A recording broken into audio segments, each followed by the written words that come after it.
6 বছর বয়সী আল হাসর। এ বয়সে সমবয়সীদের সাথে হেসে খেলে স্কুলে যাওয়ার কথা, কিন্তু তাকে বন্দি থাকতে হচ্ছে বাঁশের তৈরি খাঁচায়। সারাদিন খাঁচার মধ্যেই তার জগৎ, খাওয়া দাওয়া ও খেলাধুলা। এভাবেই গত 1 বছর ধরে বেড়ে উঠছে বগুড়ার সারিয়াকান্দির আল হাসর। বিস্তারিত মাজেদুর রহমানের রিপোর্টে ছবি তুলেছেন রবিউল ইসলাম। আল হাসুরের বাবা মা দুজনেই গার্মেন্টস কর্মী। দাম্পত্য কলহের জেরে বিবাহ বিচ্ছেদ না হলেও 1.5 বছর ধরে পৃথকভাবে বসবাস করেন ঢাকায়। শিশুটি জানে না তার কি অপরাধ। প্রতিবেশীরা জানান, জন্মের পর মাথাসহ শরীর সবসময় গরম থাকতো।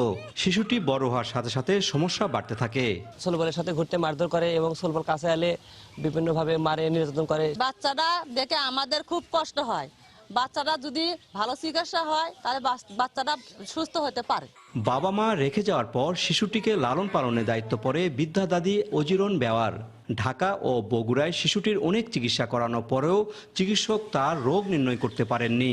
সমবয়সী ছেলেদের সাথে খেলতে গেলেও তাদেরকে মারধর করে। ইটের দেয়াল কিংবা বড় গাছ দেখলে মাথা দিয়ে আঘাত করে সেখানে। ফলে খাঁচাবন্দি করে রাখতে হচ্ছে বলে জানান স্বজনরা। সহ্য করে পাইনা, মারে ধরে বাপ হচ্ছে গেছে, এখন কোপানো দিয়ে কর্ম করে একটা খাই লাগে। চিকিৎসা করতে করতে টাকা পয়সা, আমাদের আর্থিক অবস্থা খুব কম, তাই আমাদের পক্ষে আর সম্ভব হচ্ছে না। বিষয়টি জানতে পেরে শিশুটির বিষয় খোঁজ খবর নিয়ে সুচিকিৎসা ব্যবস্থা করার আশ্বাস দিলেন জেলা প্রশাসনের অন্যতম শীর্ষ এই কর্মকর্তা।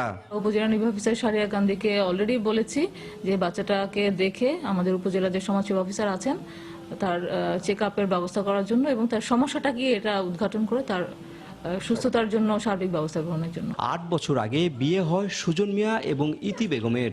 বাবা মার একমাত্র সন্তান আল হাসর।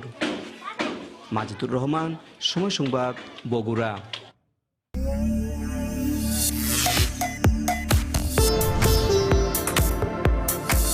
দেশের একমাত্র ভিডিও সম্বলিত নিউজ পোর্টাল www.সময়news.tv